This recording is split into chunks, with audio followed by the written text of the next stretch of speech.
Hello friends, welcome to रोजगार algorithm. जैसा कि आप सभी जानते हैं कि हमारे प्रीवियस ईयर क्वेश्चंस के डिस्कशन चल रहे हैं, जिसकी सीरीज चल रही है। तो उसी डिस्कशन को आगे बढ़ाते हुए आज हम मैथ्स का पार्ट देखेंगे।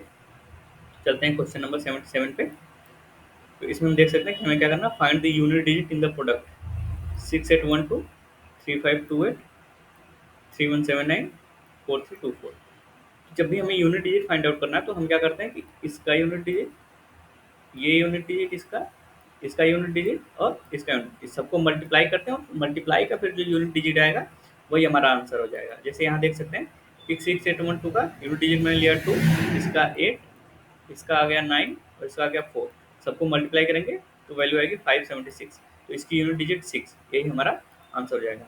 तो अब इसका ऑप्शन नंबर सी आंसर हो जाएगा। नेक्स्ट क्वेश्चन पे चलते हैं। तो ये हमें सिंप्लीफाई करना है।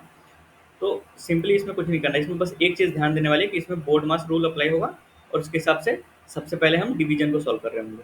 तो डिवीजन सॉल्व करने के लिए क्या करते हैं, जब भी अगर ये भिन्न होता है तो इसे हम मल्टीप्लाई साइन करके रिवर्स कर देते हैं। तो ये 4/8 कितना हो जाएगा, 8/4। और फिर इसको जब सॉल्व करेंगे आप तो आएगा 1 - 12 + 4 यानी कि -7। तो इसका आंसर हो जाएगा option number A -7। Next question पे आते हैं। ये भी एक इवोल्यूशन ही है, मल्टीप्लाई। इसको देखते हैं 0.3 इंटू 0.04 इंटू 0.0.3 इंटू 400। तो अगर हम इसको सॉल्व करते हैं तो आप ये देख सकते हैं कि टोटल हमारा 144 आता है मल्टीप्लाई। अब इसमें हम डेसिमल देखते हैं। तो ये पॉइंट के बाद एक हो गया, दो एक, तीन हो गया, तीन तीन छः, प्लस यहाँ कोई डेसिमल नहीं, यहाँ दो जीरो है तो इसको भी हमें कंसिडर करना होगा। तो 6 और डेसिमल पॉइंट्स दो जीरो से हटेंगे तो कितना बचेगा, 4। तो हमें 4 प्लेस तक डेसिमल पॉइंट देखना है। तो ये 1 2 3 4, ये हो जाएगा आंसर आपका 0.014। तो ऑप्शन नंबर ये इसका सही हो जाएगा। इसमें यही बस ध्यान देने वाली बात है कि हमें डेसिमल कितने पॉइंट तक लेके जाना है। अब देखते हैं क्वेश्चन नंबर 80।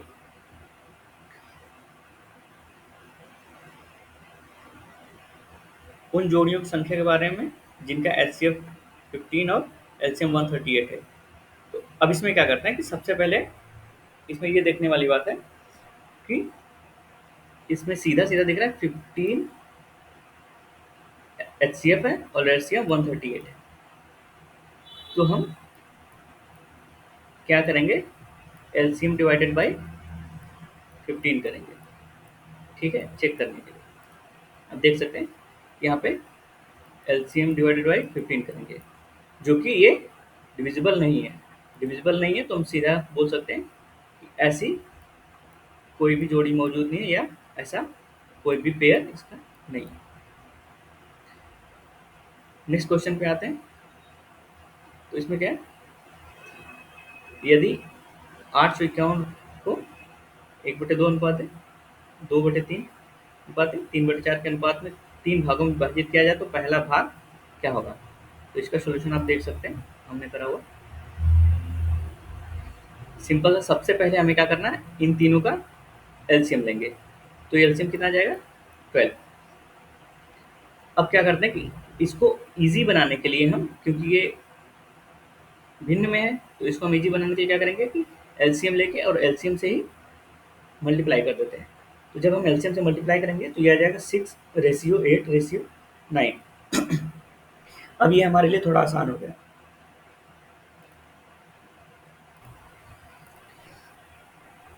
तो अभी क्या हो गया, 6:8:9। अब हमें क्या दिया हुआ है, अब देख सकते हैं कि यहाँ पे टोटल दिया हुआ है 851। तो हमें सिंपल क्या करना है, इनका जो रेशियो उसको मानेंगे 6x + 8x + 9x। In total का सम करेंगे वो होगा 851 के इक्वल। तो ये टोटल आ जाएगा 23x = 851। जहाँ से हमें x की वैल्यू निकल आएगी 37। तो हमें पहला पार्ट पूछ रहा है, तो पहला पार्ट के लिए सिंपल क्या करना है, x की वैल्यू 37 आई इंटू 6। पहला पार्ट हमारा 6x आया था यहाँ पे, देख सकते हैं। तो इसकी वैल्यू हो जाएगी 37 × 6 मीन्स ट्रिपल टू। तो इसका आंसर हो जाएगा ऑप्शन नंबर बी। कभी भी इस तरीके के क्वेश्चंस आते हैं और अगर टोटल दिया हुआ है, सबकी वैल्यू दी हो, तो हम यही मेथड लेंगे कि पहले तो सबको सिंप्लीफाई करके एक ईजी वे में करेंगे, एलसीएम लेके उनका मल्टीप्लाई करके, और फिर पहले को उसी हिसाब से 6x 8x 9x मान के और टोटल सम करके उस टोटल के इक्वल कर देते हैं, और जो भी एक्स की वैल्यू आती है उस हिसाब से फिर हम वैल्यू निकाल लेते हैं। तो ये हमेशा काम आएगा आपको, जब भी ऐसे क्वेश्चन मिलेंगे ये मेथड हमेशा काम करेगा। नेक्स्ट क्वेश्चन पे चलते हैं, क्वेश्चन नंबर 82। इसमें क्या कह रहा है कि एक गांव में हैजा के कारण 10% लोगों की मृत्यु हो गई और इसके कारण शेष लोगों में से 25% लोगों ने गांव छोड़ दिया। फिर जनसंख्या घटकर 2025 रह गई। गांव में मूलतः रहने वालों की कुल संख्या ज्ञात करिए। तो पहले क्या हो गया, गांव में 10% लोगों की मृत्यु हो गई। तो जस्ट सपोज करिए कि हम मानते हैं कि पहले पॉपुलेशन पी रही होगी, अब 10% लोगों की मृत्यु हो गई, मतलब 90% लोग ही बचे गांव में। तो ये हो जाएगा 90/100, तो पी इंटू 90/100, अभी 90% बचे। अब क्या हो रहा है कि 25% लोग गांव छोड़ के चले जा रहे हैं। तो अब क्या है कि अब 75 इस 90% में से भी 25% लोग चले गए, तो अब 75% लोग ही बचे। तो ये हो जाएगा इंटू 75/100। इस टोटल की वैल्यू दिया है 225। इसको जब हम सॉल्व करेंगे तो ये पॉपुलेशन निकल के आती है 3000। तो आप देख सकते हैं इसका आंसर हो जाएगा option number D, 3000। Next question पे आते हैं 83। 33 मीटर कपड़ा बेचने पर व्यक्ति को 11 मीटर का विक्रय मूल्य प्राप्त होता है, तो लाभ प्रतिशत ज्ञात कीजिए। ठीक है, ये भी एक इजी क्वेश्चन ही था। इसको हम देख सकते हैं कि हमें लाभ कितना लिया है, 11 मीटर, और इसका सेलिंग प्राइस मतलब कितना बेचा था, 33 मीटर कपड़ा बेचा था। सेलिंग प्राइस क्या हो जाएगी, 33 मीटर। तो कभी भी हमें कॉस्ट प्राइस मतलब इसकी इसका क्रय मूल्य निकालना होता है, तो हम क्या करते हैं, उसका फॉर्मूला होता है कि cost price equal to selling price minus gain, मतलब क्रय मूल्य इक्वल टू विक्रय मूल्य माइनस लाभ। तो हमें यहाँ पे सीधा सीधा विक्रय मूल्य और लाभ दिया हुआ 33 माइनस 11 एसपी माइनस गेन कर देंगे। तो यहाँ पे सीपी यानी क्रय मूल्य आज आपका आएगा 22 मीटर। तो परसेंटेज निकालना है, परसेंटेज का सिंपल फॉर्मूला होता है गेन बाई सीपी इंटू 100। तो हमें गेन दिया हुआ है 11, हमने अभी सीपी यानी क्रय मूल्य निकाला 22, इसका परसेंटेज निकाल लेंगे, ये आ जाएगा 50%। तो इसका आंसर हो जाएगा ऑप्शन नंबर सी, 50%।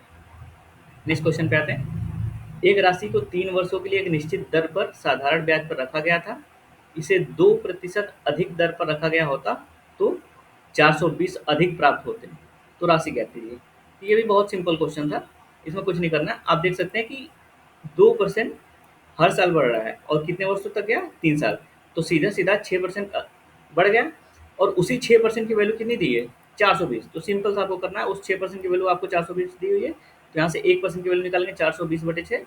तो टोटल 100% निकालेंगे, कितना आ जाएगा, 420/6 इंटू 100, 7000। तो आपको ये टोटल सम निकल जाएगा इसका, 7000। ऑप्शन नंबर बी सही है। नेक्स्ट क्वेश्चन पे आते हैं। पी क्यू आर प्रत्येक क्या करते हैं, 20,000 रुपये का निवेश करके एक व्यवसाय शुरू करते हैं। 5 महीने के बाद पी ने अपने 5,000 निकाल लिए, क्यू ने 4,000 निकाले, बट इसमें क्या है, और आर ने 6,000 का अतिरिक्त निवेश किया। तो वर्ष के अंत में कुल लाभ 34,950 दर्ज किया गया, तो पी का हिस्सा ज्ञात कीजिए। ठीक है, ये थोड़ा सा कैलकुलेटिव क्वेश्चन है, तो इसको हम देख सकते हैं। Question number 85। ठीक है, ये हम देख सकते हैं। हम पहले बनाते हैं पी क्यू आर।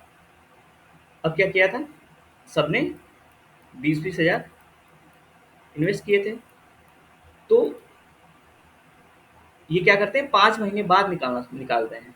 तो 5 महीने तक तो इनका 20,000 ही सबका होगा।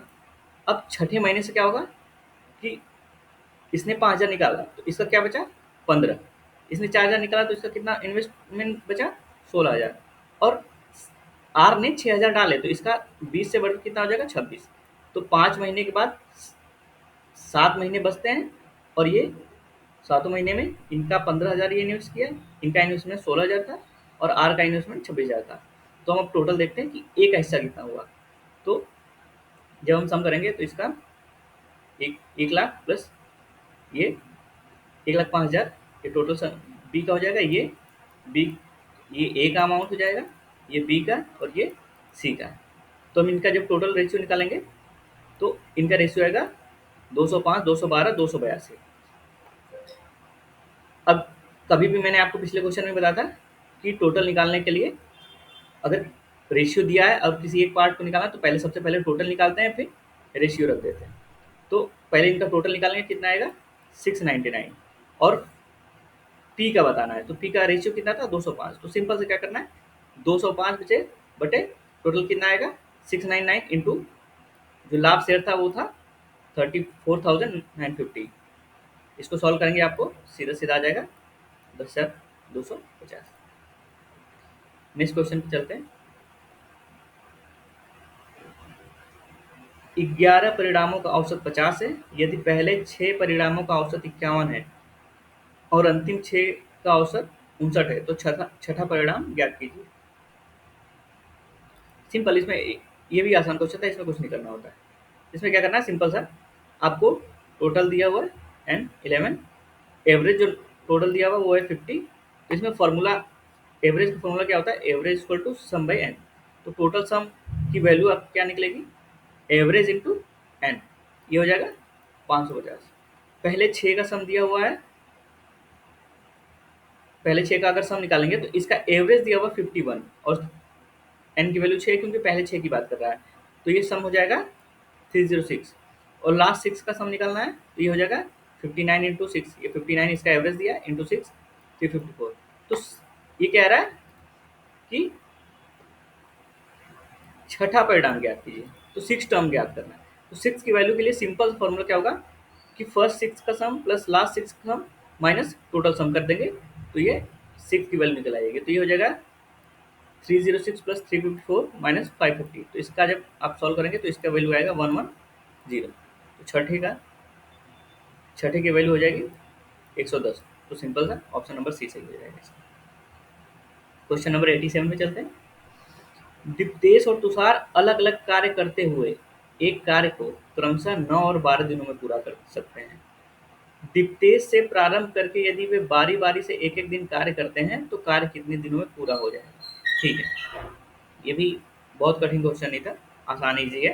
तो जब भी हमारा ये वर्क टाइम वाला क्वेश्चन आता है ना, कार्य वाला, तो हमें सिंपल क्या करना है कि डी क्या करता है 9 दिनों में पूरा करता है, दीप्तेश को हमने डी मानी है तो सार को टी मान ली, और टी क्या करता है 12 दिनों में। तो अगर हम टोटल वर्क निकालना होता है ना तो हमेशा ऑलवेज क्या करेंगे, एलसीएम ले लेंगे, तो वो हमारा टोटल वर्क निकल जाता है। तो 9 और 12 का मतलब 9 और 12 का हम अगर एलसीएम लेते हैं तो ये आ जाएगा 36 यानी 36। तो ये टोटल वर्क हो जाएगा। अब हम इफिशियंसी निकालते हैं। तो इफिशियंसी सीधा सीधा क्या होता है, टोटल वर्क बटे कितने दिनों में कार्य कर सकते थे पूरा 9 दिनों में। तो इफिशियंसी हो जाएगा 36/9, ये इसका आ जाएगा डी का 4 और टी का 3। तो सिंपली एक तरीका तो ये है कि हम अल्टरनेट प्लस प्लस करके देखें, क्योंकि एक एक दिन पे पूछा है कि पहले दीप्तेश करता है फिर तुषार करता है तो कितने दिनों में पूरा होगा। तो हम एक तो तरीका ये है कि हम 4 करें प्लस 3 करें प्लस ऐसे ऐसे करते जाए, तो आप देखेंगे कि 10 टर्म तक ये हमारा 35 वर्क कंप्लीट हो जाता है, जिसमें 5 दिन दीप्तेश का होता है और 5 दिन तुषार का। तो ये टोटल 35 वर्क हो जाएगा 10 दिन में। अब 11वें दिन फिर से दीप्तेश की बारी आएगी।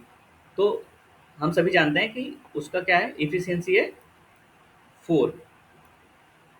तो उसे अगर एक दिन का अगर हमें निकालना हो कि एक दिन में कितना काम करेगा, तो ये हो जाएगा।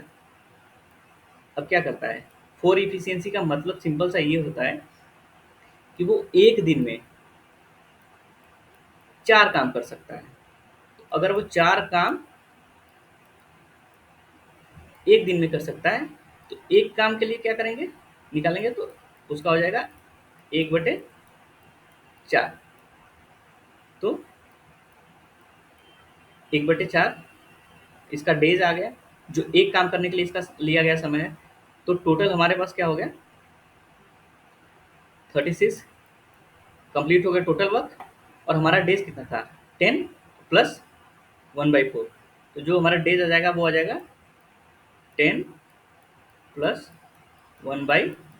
तो यहाँ पे देख सकते हैं ऑप्शन दिया होगा 10/4। ठीक है, इसको हम कर लेते हैं। तो ये 4 इंटू हो जाएगा 40 प्लस 1/4। तो ये आपका आ जाएगा 41/4। इसमें हम देख लेते हैं आंसर दिया है कि नहीं। तो ये ऑप्शन नंबर बी इसका एकदम करेक्ट हो जाएगा, 41/4। ठीक है, नेक्स्ट क्वेश्चन पे आते हैं। अनुक्रम 14 10 6 2 का 14वां पद ज्ञात करना है। ठीक है, तो ये एपीआई क्वेश्चन है, सिंपल से, इसमें कुछ नहीं करते। आपको 14 मतलब 14वां टर्म निकालना है। पहला टर्म ए इसका हो जाएगा 14 और इसके जो डिफरेंस है वो हो जाएगा -4, क्योंकि हम देख सकते हैं कि ये घट रहा है। बढ़ता तो हम सीधा प्लस कर लेते हैं। मतलब जब भी हम डी निकालते हैं, डिफरेंस निकालते हैं, तो हमेशा सेकेंड वैल्यू से फर्स्ट वैल्यू माइनस करते हैं। तो 10 माइनस 14 करेंगे तो हमारा सीधा -4 आएगा डी। तो nth टर्म का फॉर्मूला हमारा सिंपल सा होता है a plus n minus one into d. 14वां टर्म निकालना है हमें 14। तो यहाँ पे a भी 14 दिया हुआ है, तो a की वैल्यू 14 प्लस n की वैल्यू है 14। तो 14 माइनस वन कितना हो जाएगा 13, और d की वैल्यू -4 दिया हुआ है। तो जब हम इसे सॉल्व करेंगे तो हमारा जो 14वां टर्म है 14, तो वो हो जाएगा -38। यहाँ पे ऑप्शन हम देख सकते हैं, option number b -38। Next question पे आते हैं। त्रिभुजाकार खेत का आधार उसकी ऊंचाई से 3 गुना है। यदि खेत की जुताई की लागत 24 रुपये 68 पैसे हो प्रति 100 मीटर स्क्वायर के अनुसार 333 रुपये 18 पैसे हैं, तो इसका आधार ज्ञात कीजिए। ठीक है, इसको हम सिंपल देख सकते हैं कि हमें क्या दिया हुआ है कि इसकी जो ऊंचाई से 3 गुना है, आधार है वो ऊंचाई से 3 गुना है। तो हम अगर ऊंचाई इसकी मान लें h, तो ये इसका आधार हो जाएगा 3h। तो इसका फॉर्मूला सीधा सा एरिया, किसी भी ट्रायंगल के एरिया का फॉर्मूला होता है 1/2 बेस इंटू हाइट। हम ये जनरल बात कर रहे हैं, अगर हम स्पेसिफिकली जाएंगे तो फिर सबका स्पेसिफिकली अलग अलग फॉर्मूला होता है। बट एक जनरल जो फॉर्मूला होता है हमारे ट्रायंगल का, वो ये होता है कि 1/2 इंटू बेस इंटू हाइट। तो हम देख सकते हैं कि इसमें बेस हमारा 3h दिया हुआ है, मतलब एंड हाइट ये h है। तो हम जब यहाँ से एरिया निकालेंगे तो हमारा 3/2 h स्क्वायर हो जाएगा। ये पहला इक्वेशन हम बना लेते हैं। अब एक और इन्फॉर्मेशन हमें दी हुई है कि यदि खेत की जुताई की लागत 24.68 प्रति 100 मीटर स्क्वायर हो, तो टोटल कॉस्ट कितना आता है इसका 333 रुपये 18 पैसे। तो जब हम कॉस्ट वाइज एरिया निकालेंगे तो इसका सिंपल सा फॉर्मूला होता है टोटल कॉस्ट बटे cost per 100 metre square into 100। तो टोटल कॉस्ट हमें आ रहा है 333 रुपये 18 पैसे, और इसका जो कॉस्ट पर 100 मीटर स्क्वायर था ये कितना था 24 इंटू 60 और 200। तो ये जब हम निकालेंगे तो इससे एरिया आ जाएगा 1350 मीटर स्क्वायर। अब हम देख सकते हैं पहला इक्वेशन हमारा ये था, ये भी एरिया था और ये भी एरिया है। तो हम फर्स्ट एंड सेकंड इक्वेशन के अकॉर्डिंग ये दोनों इक्वल हो जाएंगे। तो 3/2 एच स्क्वायर इक्वल टू आ जाएगा 1350। तो यहाँ से हम एच स्क्वायर इक्वल टू ये हो जाएगा, एच स्क्वायर की वैल्यू आएगी 900। तो यहाँ से एच की वैल्यू आ जाएगी 30 मीटर। तो यहाँ से बेस की वैल्यू निकल जाएगी, हमारे आधार की वैल्यू निकालिए 13 to 3 90 मीटर। तो यहाँ पे देख सकते हैं यहाँ पूछा है, हमारा आधार ही पूछ रहा है। तो यहाँ पे ऑप्शन नंबर सी 90 मीटर से हो जाएगा। नेक्स्ट क्वेश्चन पे चलते हैं। यदि वंदन 20 किलोमीटर प्रति घंटा की गति से दौड़ता है तो उसे 500 मीटर की दूरी तय करने में कितने मिनट लगेंगे। ठीक, ये भी सिंपल क्वेश्चन है। हम देख सकते हैं कि स्पीड कितना दिया है 20 किलोमीटर पर आवर, डिस्टेंस दिया है 500 मीटर। तो इसका तो दो तरीका है। पहले तो सबसे पहले ऐसे क्वेश्चन हमें क्या करना होता है कि सबसे पहले यूनिट सेम करना होता है। अगर स्पीड दिया हुआ 20 किलोमीटर प्रति आवर के हिसाब से, तो हमें डिस्टेंस भी किलोमीटर में चेंज करना होगा। तो ये अगर मीटर में दिया तो 500/1000, ये 0.5 किलोमीटर हो गया। तो यहाँ से हम अगर टाइम निकालते हैं डिस्टेंस बाई स्पीड से, तो डिस्टेंस 0.5 और हमारा स्पीड था 20। तो यहाँ से अगर हम 5/200 ये सॉल्व करें तो ये आ जाएगा हमारा, ये 0.025 आर आएगा, क्योंकि हम यूनिट आर में लिख चले थे, बट क्वेश्चन में क्या पूछा है, बस ये चीज़ें ध्यान देने वाली थी। अगर कितने मिनट लगेंगे, तो ये आर में आया, मिनट के लिए हम 60 से मल्टीप्लाई करेंगे सीधा सा, तो ये आंसर आ जाएगा 1.5। दूसरा तरीका क्या है कि हम डिस्टेंस को ना बदल के हम स्पीड को ही मीटर के अकॉर्डिंग कर लें, क्योंकि डिस्टेंस मीटर में दिया हुआ है। तो इसके लिए हमें क्या करना है, सिंपल सा, किलोमीटर को जब मीटर पर सेकंड में बदलते हैं तो 5/18 से मल्टीप्लाई करना होता है। तो 20 इंटू 5/18, तो ये स्पीड हमारी आ जाएगी 50/9, और हमारा डिस्टेंस दिया हुआ है 500 मीटर। तो हम जब डी बाई एस करेंगे तो हमारा 500 डिवाइडेड बाई 50 इंटू 9, तो ये हो जाएगा कैंसिल होके, ये 90 सेकेंड आएगा। तो 90 सेकेंड है, हमें क्या निकालना है, मिनट निकालना है, तो हम 60 से डिवाइड करेंगे सीधा सीधा, ये आ जाएगा 1.5 मिनट। तो दोनों तरीके से आपका आंसर निकल जाएगा, आप कोई भी प्रीफर कर सकते हैं जो आपको आसान लगेगा। तो ऑप्शन चलते हैं, तो इसका आंसर हो जाएगा 1.5, ऑप्शन नंबर सी। अब नेक्स्ट क्वेश्चन पे आते हैं। तो ओके, ये ग्राफ का क्वेश्चन है, प्रश्न संख्या 91 से 95 तक। निम्नलिखित रेखा ग्राफ 2001 से 2007 की अवधि के दौरान किसी कंपनी द्वारा आयात की मात्रा और उस कंपनी से निर्यात की मात्रा का अनुपात दर्शाता है। ध्यान दीजिएगा, इसमें ये चीज़ है, सबसे ध्यान देने वाली बात ये है कि ये आयात की मात्रा और निर्यात की मात्रा का अनुपात दर्शा रहा है। ठीक है, हम क्वेश्चन पे चलते हैं। किस वर्ष में कंपनी के निर्यात के अनुपात में आयात न्यूनतम था? ठीक है, तो अब देख सकते हैं कि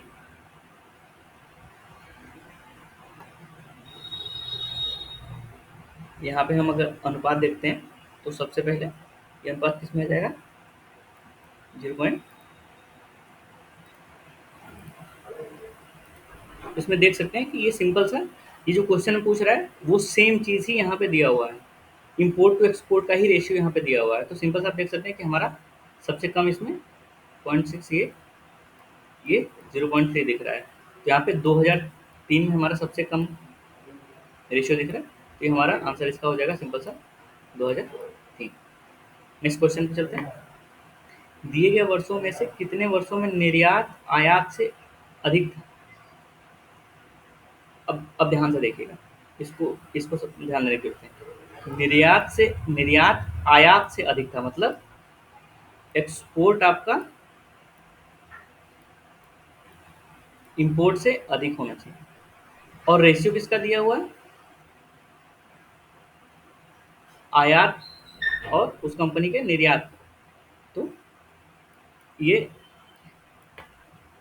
इंपोर्ट और एक्सपोर्ट का रेशियो दिया। तो अगर हमारा एक्सपोर्ट ज़्यादा होगा, इंपोर्ट कम होगा, तो हमेशा ये हमारा रेशियो जो होगा वो 1 से कम आएगा। तो हम देख सकते हैं कि इसमें 1 से कम कितने हमारे रेशियो आ रहे हैं। तो एक ये हो गया, 2, 3, 4, टोटल हमारे कितने आ रहे हैं, 4। तो इसका आंसर हो जाएगा 4।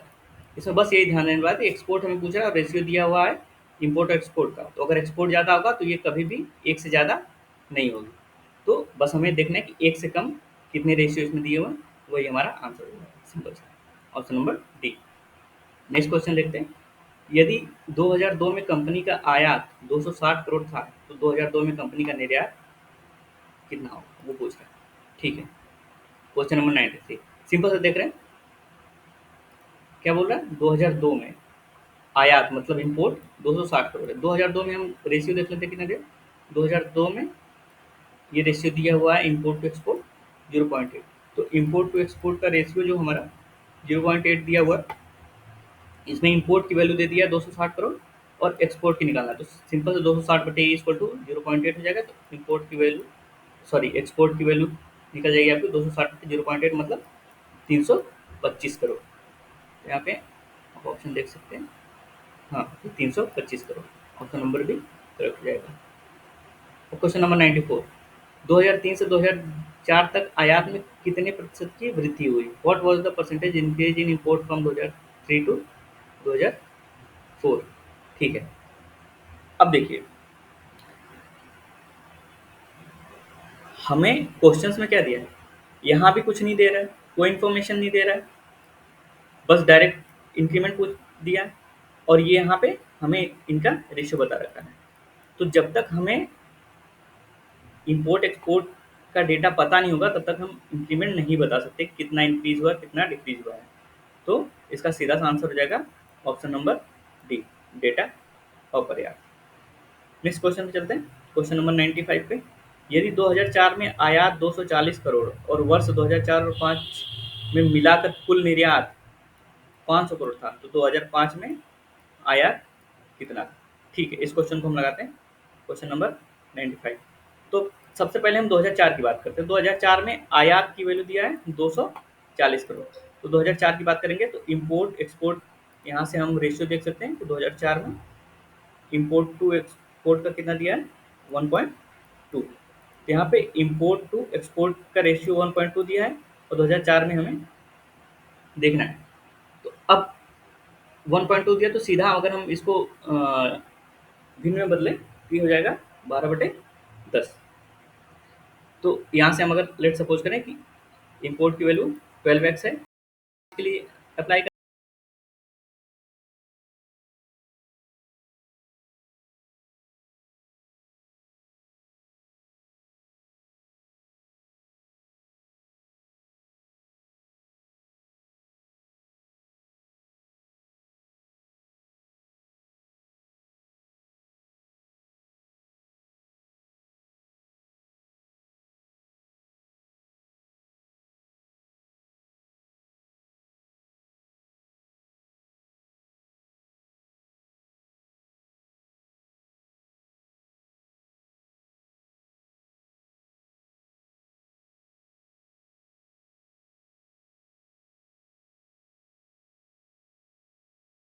करेंगे